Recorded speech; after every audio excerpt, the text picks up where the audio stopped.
right?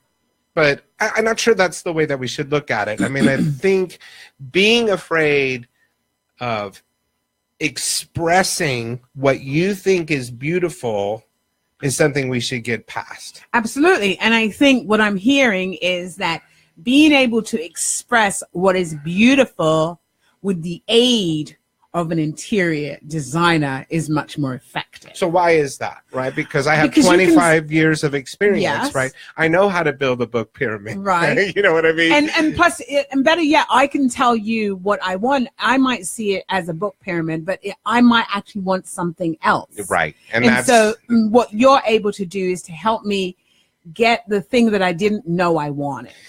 And that is the everyday calling. That is I wake up in the morning, right, ready to interpret, ready to understand, ready to try to express a thought and a feeling, mm-hmm, that they can't express for themselves. Right. And give them some. There's nothing more exciting than giving them something that they didn't think that they wanted. That's right. Yeah. And so we have to take a break. On that note, we'll be right back.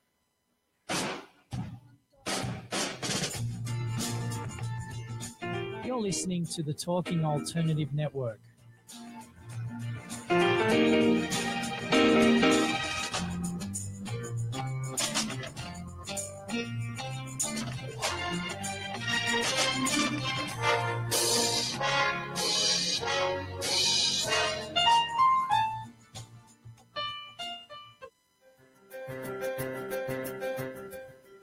Are you stuck in a rut? Negative thoughts, feelings, and conversations got you down?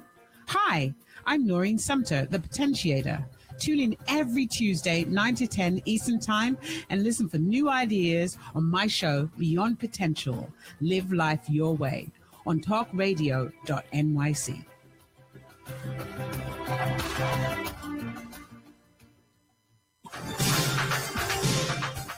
Who do you want to connect with? Are you an entrepreneur or intrapreneur looking to build your following? Welcome to our show. Follow Me Friday with Joan and Priya. Tune in every Friday at noon Eastern on talkradio.nyc. We're your digital connectors. Woo woo!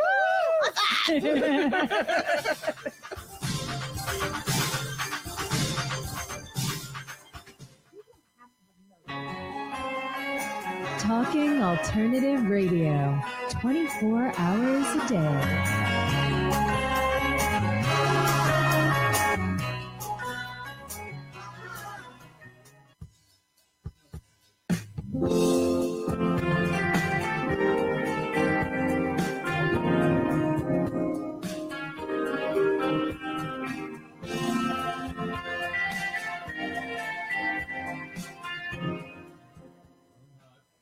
Okay, so we're back. This is Noreen Sumter.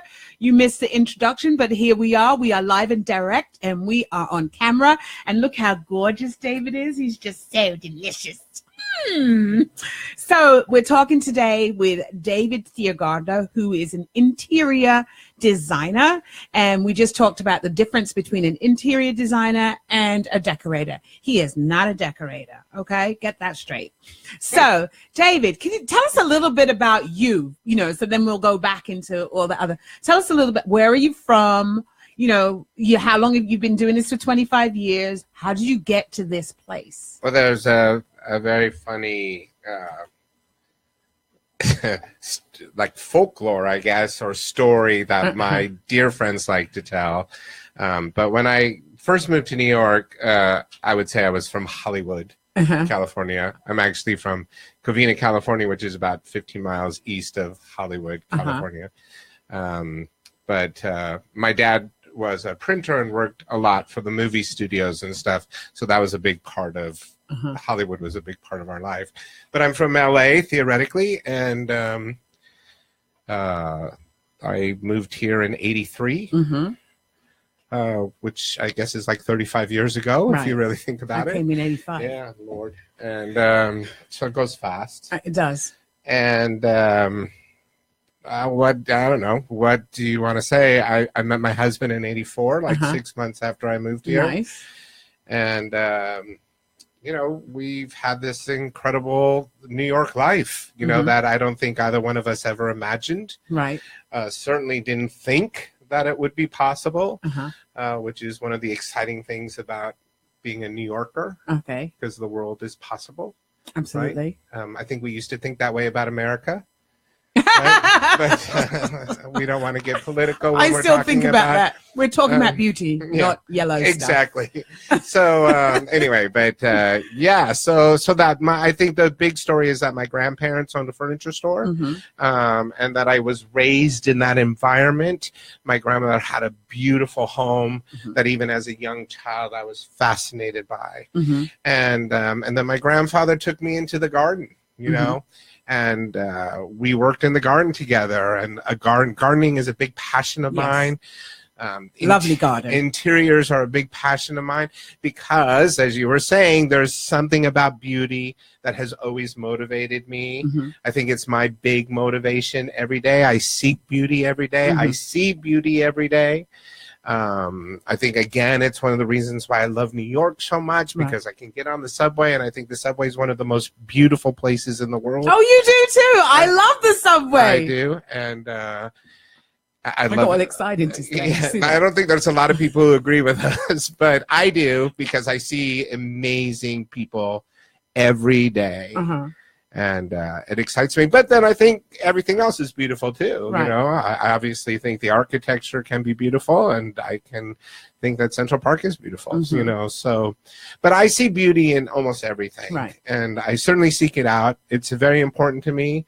It fills my heart. It fills my soul, and I go towards it every day as much as I can. So beauty is something that you've always seek out. Like your grandmother had a really beautiful home. Your father was big in the garden. You're huge in the garden as well. You have an amazing garden. You have an amazing home. And so, like, where did you get your start? Like, did you just jump into interior? Is this something that you wanted to do? Did you know that you wanted to do this, or did you choose it, or it choose you? But so you want to talk about the family stories? Is that what we're going to do? A little well, bit? we can hit on that quickly. So the big family story, I think, is one. I just used to love being in the store, and unfortunately, when you're like a young person or a teenager, my grandfather was making me do deliveries. But what I really wanted to do was push the furniture around and do the windows of the store, which I did do. But mostly we were putting, something on our back and putting it on a truck somewhere. But in the same time, I love going into all the different homes and seeing what that was. I was really fascinated by that. Now, it just so happens I want to see the homes of Paris and London and New York, not those of LA. But, but it started with that. So the big story is that my husband went to get his graduate degree in North Carolina. I was trying to finish my undergraduate degree in classical music. It was getting close to the end of the year, and I was going to have to, perform the music that I learned that year. And I'm sitting in the bathtub, which is still my want. I like to read in the bathtub. And I'm looking through all the House Beautiful magazines instead of reviewing the music that I'm going to sing in about 5 or 6 hours, right? And so he comes into the bathroom as a very, what would you say, passionate vocalist, singer, and going, what are you doing? You're going to sing all this music in 5 hours, and you're looking at a stack of House Beautiful magazines. And that probably was the first sort of inkling that I was seeking out the wrong thing. Right. Certainly it made a huge impression on me that day. And it was, have you ever had the feeling that your hobby, you don't want to give up your hobby, you don't want to give up your love and turn it into work and turn it into something that you don't want to do? You know what I mean? It was just I know exactly what I you was mean. so horrified, to try to monetize that. And, I wanted to keep it as my sacred little thing and relaxation and joy and all that. But that moment was probably a moment where I went. And then we got back to New York. We were living in New York, moved to North Carolina, came back. And my best friend Tony said, hey, there's this new home furnishing store down in the Flatiron District called ABC Carpet and Home. And they're doing this new home furnishing things. You so belong there. So that's funny because my best friend had a better understanding of what I was supposed to be than even I did, which I think is pretty commonplace, right? That's why people have coaches, because you can't see your own eyeballs. You can't see, right? Yeah, and you had this goal that you had to make, and you had to, I was going to be a vocalist and a singer and stuff like that.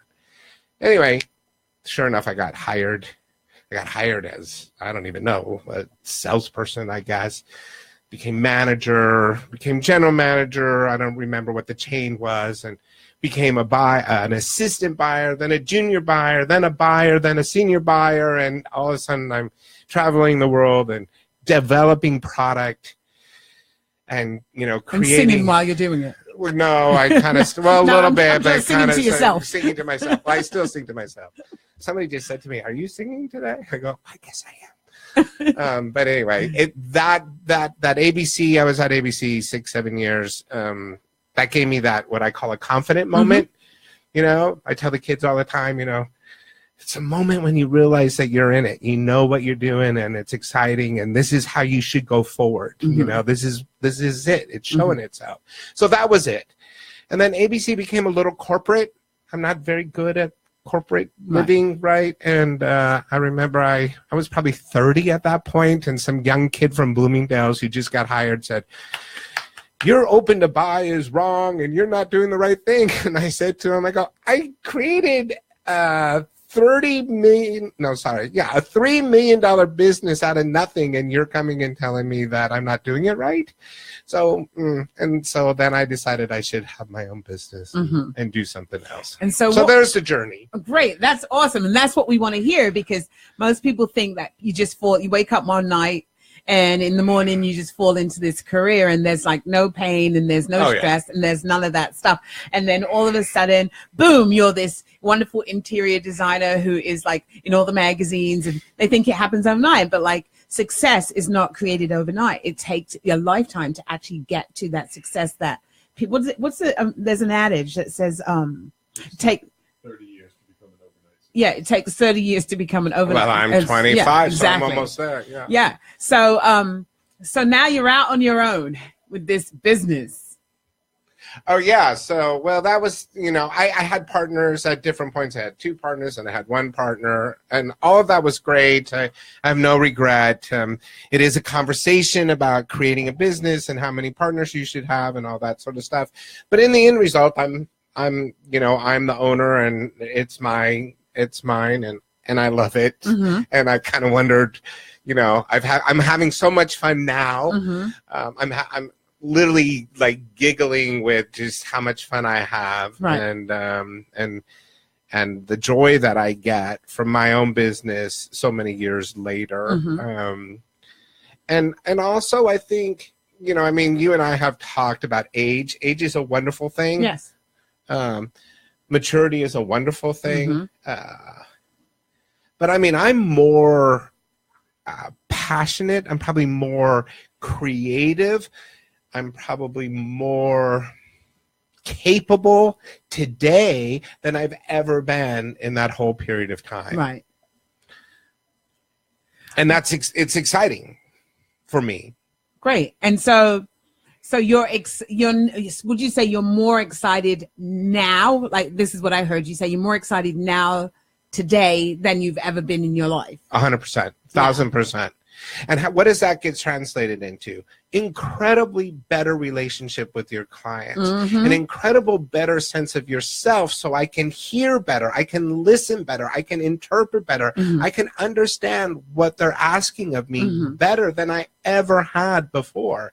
And all of that just makes for better business, better daily joy, better excitement, and more passion, expansive creativity, and expansive creativity. I'm not afraid to be wacky. Right. Now, the thing about creativity is that we know that we go to our outer limits, right, and kind of throw something out there, and then we edit it back. Right.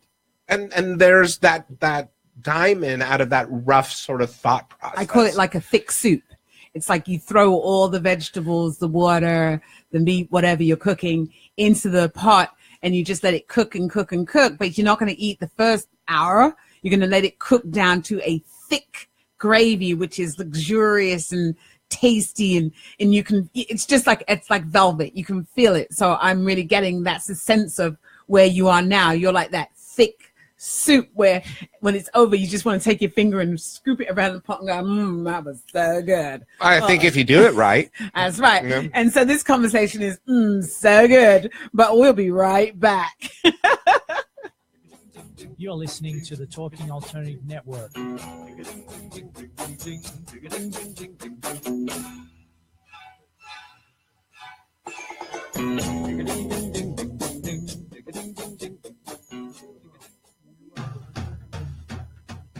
Are you into comics, movies, and pop culture at large? What about music and TV? Then you're in for a treat. This is Michael Dolce, your host on TalkingAlternative.com. I've been professionally writing comic books, screenplays, and music articles for almost 15 years. Catch my show, Secrets of the Sire, at its new primetime slot, Wednesdays, 8 p.m. Eastern Time, and get the inside scoop on the pop culture universe you love to talk about. For more info, go to secretsofthesire.com.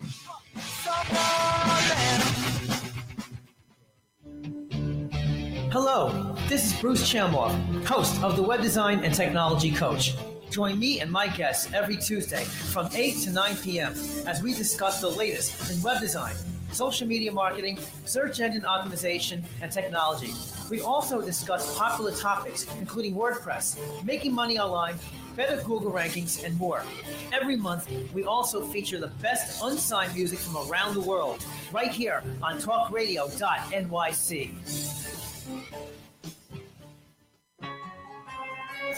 Talking Alternative Radio, 24 hours a day.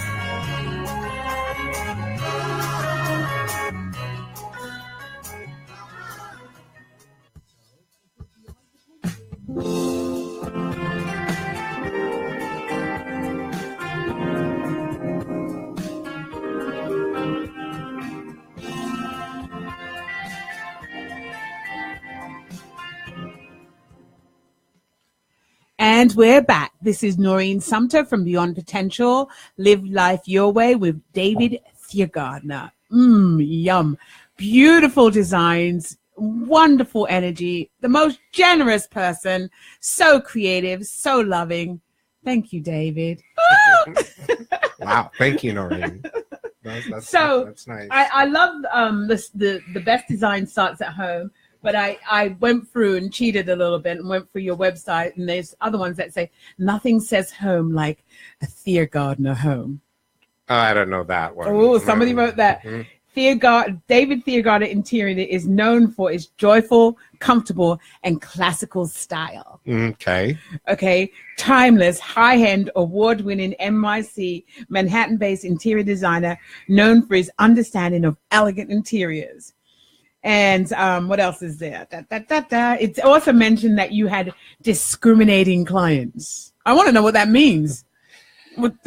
Discriminating clients. Well, I think in the celebrity world that we live in, certainly we are at the epitome of celebrity in our country today. Everybody wants to know that. But yes, I've had great fortune in working with some incredible people. And it's been wonderful. And that's all we're going to say about that. I mean, yeah. So, but yes, it's been exciting, nerve-wracking as it is, and then you get used to it. You know, you start to understand it. But the early ones were a little scary, and then you just kind of move through them a little bit. Right. And, so, what was it like in the beginning? Like, here you are, you've got all these ideas, you're excited, piss and vinegar going on, and somebody hires you. What was it like when you got your first hire? It was frightening as hell. I mean, and it wasn't at the same time. I mean, I think it's with everything, right? You know, your first time you get up to bat, in Little League is about as frightening as it gets too. I don't know. I think I was horrified, is what I think. But at the same time, I had a developed idea. Not practice developed idea, but a developed idea what I thought was important. Right. What I thought looked good. What I thought made sense. what I thought was beautiful. Mhm.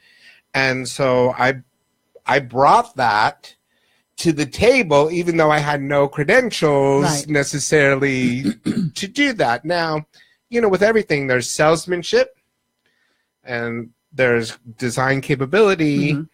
there's business acumen, there's all these things Mhm. that go into running your own business and, Right. and running an interior design business, certainly. So I would think that maybe perhaps my skill as a salesman might have done me well in those early days Uh-huh. versus my skill as an interior designer. And again, going back to before the break, that's what I love so much about today, is because now my You have all skills that. as an interior designer, are the lead of Right. my self-worth and everything that I do. I don't even need salesmanship because I so 'Cause you know it. and I so believe and I so have an Yeah. understanding of what it should And be. you just know. Right. So Yeah. that's probably how I would describe it. But, with anything that you start, you just go for it, Right. You just do. You just do. You just do. And, I've never ignored my clients. I've always paid attention. There's a big myth out there that you hire an interior designer and then it's their way or the byway. No, it's a relationship. I'm a part of a team. We're trying to understand each other and we're trying to develop the most beautiful product that we can. Right. Right. So I learned a lot. My clients taught me a lot. I'm very grateful to my wonderful clients. That's great. That's awesome. I love that. I love the idea of people being grateful to their clients, because with for me, what I say is my clients grant me being, right? They give me, they put that cherry on the top of me saying that I am a personal life coach, because they add the personal to that personal life coach. They trust me. They grant me being. And so I don't take that lightly. I honor that. So I love it when people say they're very grateful to their clients, because no client, if I don't have a client, I'm just Noreen Sumter, coach, right? But I'm not a coach because I don't have any clients. So I'm always grateful that they give me being, they grant me being, and I love that.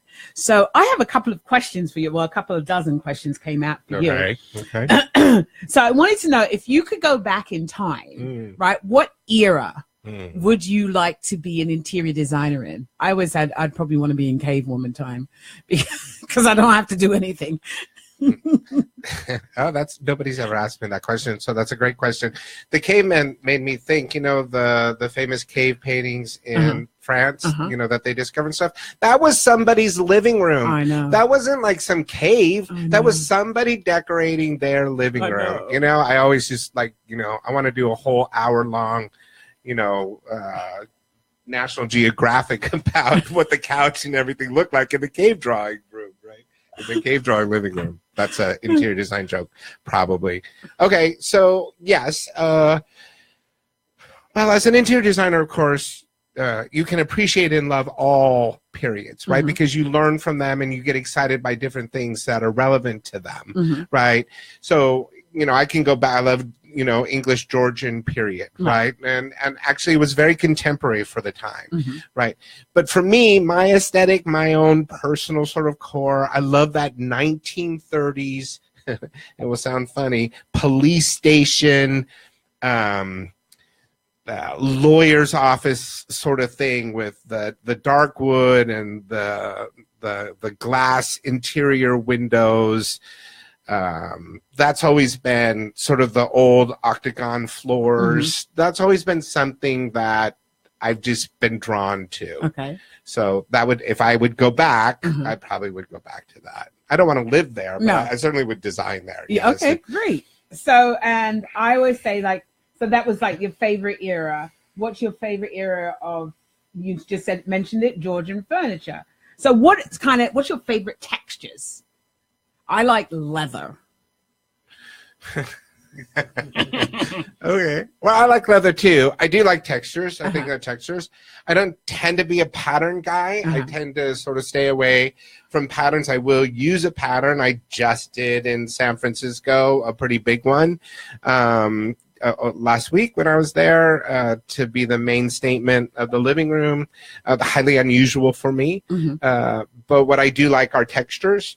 So I like all of them. I tend to be a naturalist. I go towards cotton and wool and linen and try to stay away from synthetic fibers and stuff like that. and I believe strongly in that. And as my friend Darius would say, there's nothing that lasts better than a wool Oriental rug that's 100 years old. I mean, you just know that the natural fibers just live longer than the synthetic fibers do. So I think I think they are much more elegant, and they have much more luxury to them, but they also have much more durability to them. Right. Yeah. Cool. And they're more expensive. Why design? That was one of yours. Well, yeah. Why design? Yeah. That's a good one too, right? Well, because every day is a challenge. I think I need that. I think, for me, that's it. And then I get to go towards beauty. I know it sounds cliche, but, when I was the president of my high school, I created the campus rebeautification project. So it's a big part of me, I just think that if we had, one, I think we have tons of beauty in the world, and certainly here, probably all over America, but we need to spend more time with it. Right. And that's why I think creating homes that allow us to be in that space, to be in that sanctuary, to say, I want it to be beautiful, not just durable. I don't want it just to be for my dog and for my 4-year-old kid who's going to knock over the lamp, but I want it to be beautiful for all of us. Right. There's a peace that comes to that. And there's a great joy that happens with that. And there's a big pride that happens when you create beauty. And so that's how I kind of spend my day. And something came to mind when I went to the Architectural Digest event this weekend. One of the guys mentioned that when he was growing up, there was a living room that he could not go into. Right. And I come from that as well. My mother's living room it was for company. It wasn't for us. Right. So are people still designing in that way, or everything is open play? I mean, that's so interesting because we could have a whole show on this, and especially as a life coach. I mean, I think it's just so interesting. I mean, I have had clients in East Hampton say that they will not have floor lamps or table lamps because their grandchildren will knock them over. And I go back to the thought that my grandparents had this beautiful home of which we were more than welcome in, and they had table lamps and floor lamps and delicate things all over the place. And so I think it comes down to respect. And certainly my clients, they have, you have a 1-bedroom sort of thing. They have 14 bedrooms and a basement for the kids to go in. And this idea that they can't teach their children, they can't teach their grandchildren to be respectful of the furniture and of the home that they've created is mind-boggling to me to this day. So I think it's a balance of both. I certainly try to make homes that are good for the dog. I try to make homes that are good for the kids. Right? We try to make the decision on the fabric and on the rug, and we try to prioritize where all that happens. Right? But there's got to be a room where they should be proud of and bring their friends to, and the grandkids too. Right. Okay, great. So I don't know that it has to be exclusive or without children. That I don't think I agree with that either. Okay, so this is a good one. This is probably going to take a little bit. This is another question? Yeah, this is another question. Is how do you deal with people who think they know better than you, right? And they hired you to do the job. How do you manage those people? Well, I think of my doctor all the time because I think doctors probably have the worst job in the world now, because I'm almost positive somebody gets online, puts in all of what is a problem, and then tells their doctor what the challenge is. So we have that same similar sort of situation. Well, so how do you do that? Well, you do that through, I put on my professor hat, right? And I try to become more of an educator, right? And try to explain the whole overall vision of what we're trying to accomplish, and also scale and proportion and color theory and all that sort of stuff. That's what's in my head, is all that sort of things that I think about. Those are just two of the many things. How many metal finishes, how many wood finishes, how many da-da-da. And so I try to help them understand that we're doing a much bigger thing than just what they're focused on with a certain table or a certain space. Awesome. I like that a lot. So we're going to be right back in 2 flicks of a elephant's tail. You're listening to the Talking Alternative Network.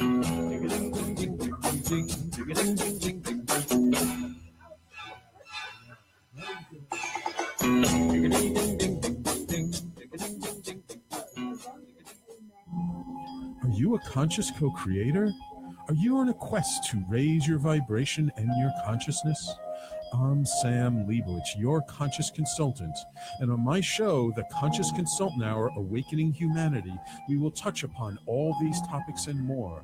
Listen live at our new time on Thursdays at 12 noon Eastern Time. That's The Conscious Consultant Hour, Awakening Humanity, Thursdays, 12 noon on talkradio.nyc.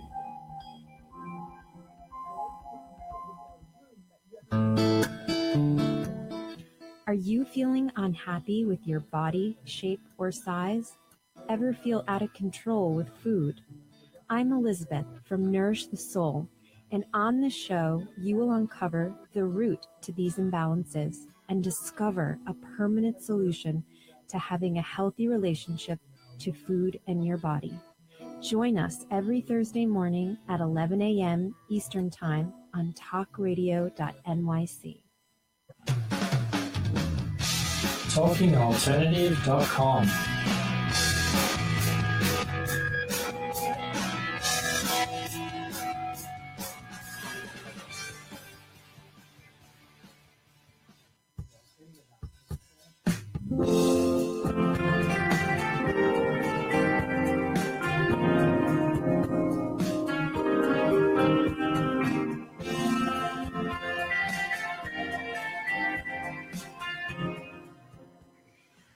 Hello, and we're back. This is Noreen Sumter from Beyond Potential, Live Life Your Way, and I'm with David Thiegartner from David Thiegartner Interiors. So I have a question. Oh my, this is exciting.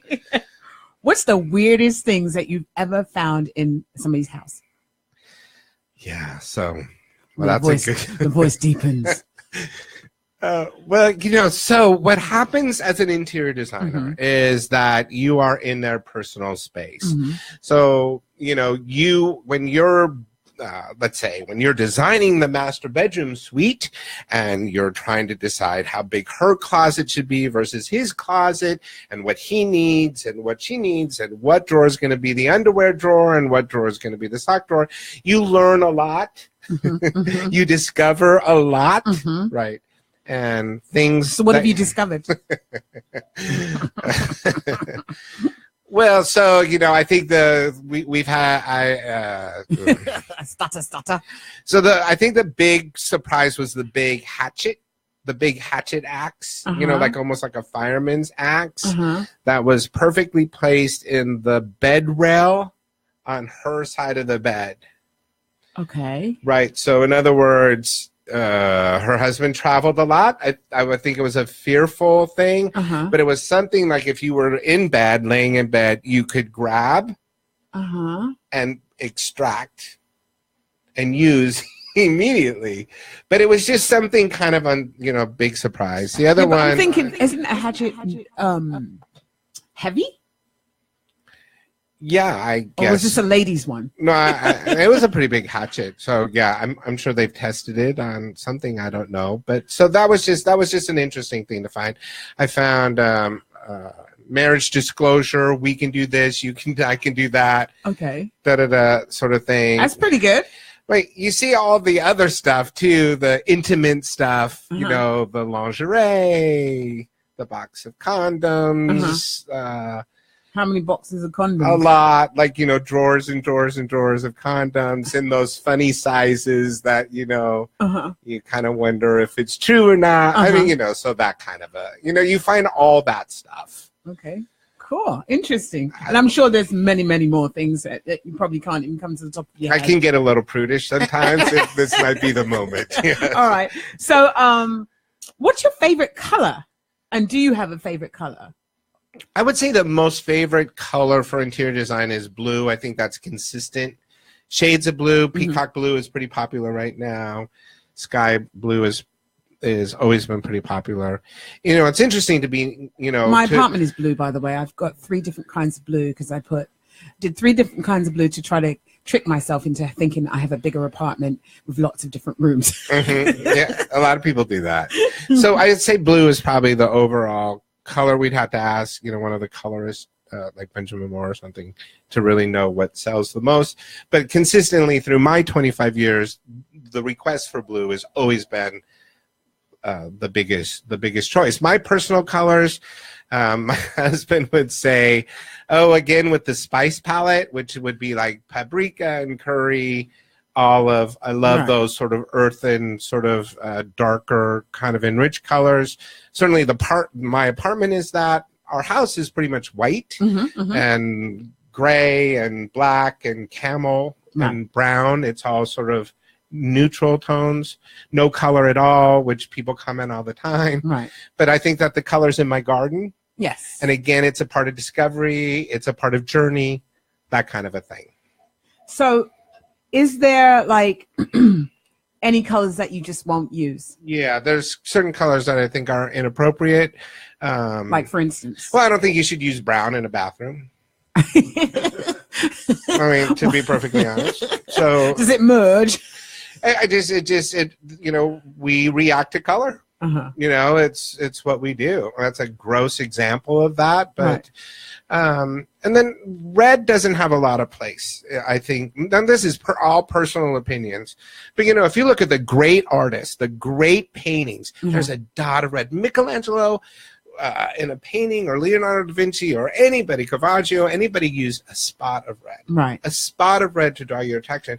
And then when you walk into a house and it's all red. Oh, God. Right. So, or a red wall or whatever. So red, I think, personally, in my design, is a limited color. We use it sparsely because it has so much power to it. The red has so much power. There's great books out there about how red is a great journey of color, right? It came from the spice roads, and then until they discovered Mexico and South America, the royals in Europe never could recreate red. Right. And then they were able to recreate red by an insect in Mexico, and that became one of the greatest things of all time. And they brought that dye back to Europe in the 15th century and stuff, and then all the royals started to wear red. Yes. But Europe couldn't create red. So there's a lot of passion and a lot of history to red, and it should be used limited. Very limitedly. What was I going to ask you? I was going to ask you something. What's the worst experience with color that you've ever had? Somebody insisted on. Well, I don't know that somebody insisted on it, whether I made a mistake. I mean, one of the things is... Yeah, what happens when you make a mistake? Yeah, I mean, if you choose to believe that it's art, you're going to mess up.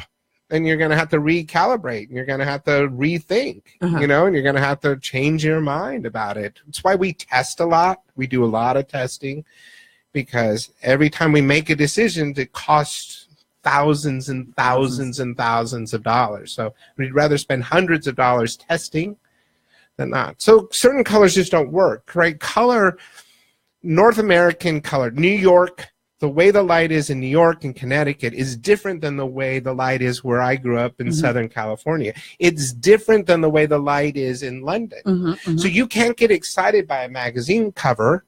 Because you got to figure out. Because you got to figure out, is it appropriate to the way the light comes into my house? Right. You can use it as an inspiration, but you got to find the right shade of that, or the right quality of it, or what we would say the right value of that color. So, yeah, I made tons of mistakes. I think you want to stay as far away from hospital green as possible.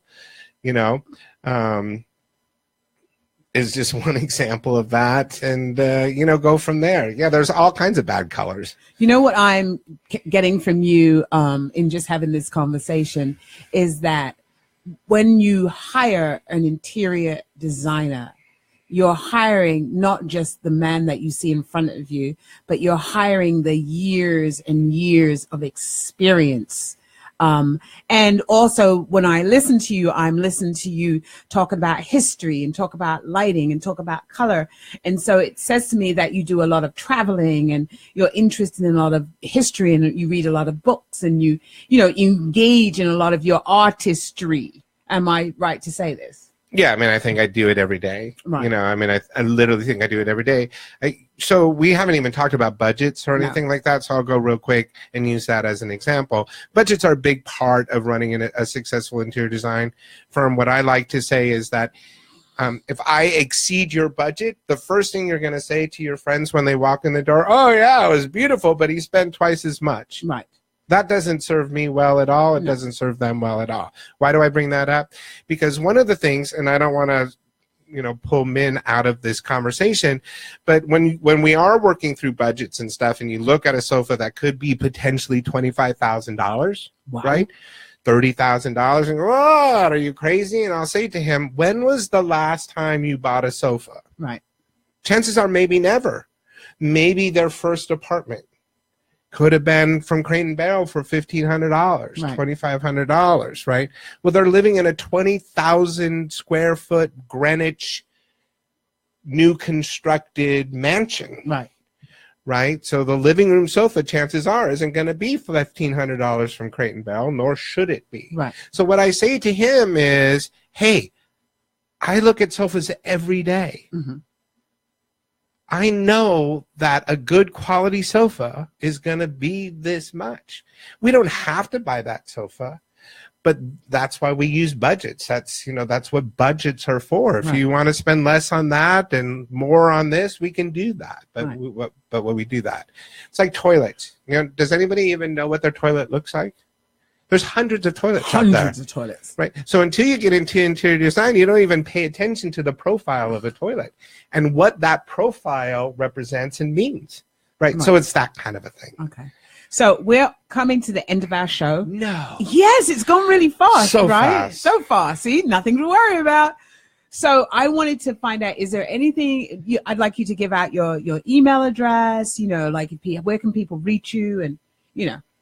So, well, obviously we're on Facebook. Obviously we're on Instagram. Yes. I don't know what those addresses are. Your email address. So, and then my email address is David at David Thiegartner Interiors.com. And so the spelling of which should we do? THIERGARTNER. And that's correct. It's I before E. That's always the big problem. Right. Yeah. Yeah, I always mess up. But it means zookeeper, and so sometimes I live, right? It means Tier means beast, Tier means animal, Gardener means keeper. So keeper of the beast. Keeper of the beast. Oh, we like that. Sometimes I think that's true. So, David, I just want to thank you for coming on my show and maintaining my beast. Thank you. Your wild animal. My wild animal self. Thank you, Noreen. So thank you for coming on the show, and it was a pleasure, and thank you. We learned a lot. I need another hour just to be with you, but, you know, we don't have it. So you'll come on again, I'm sure. Thank you. Thank you so much. And everyone else, goodbye.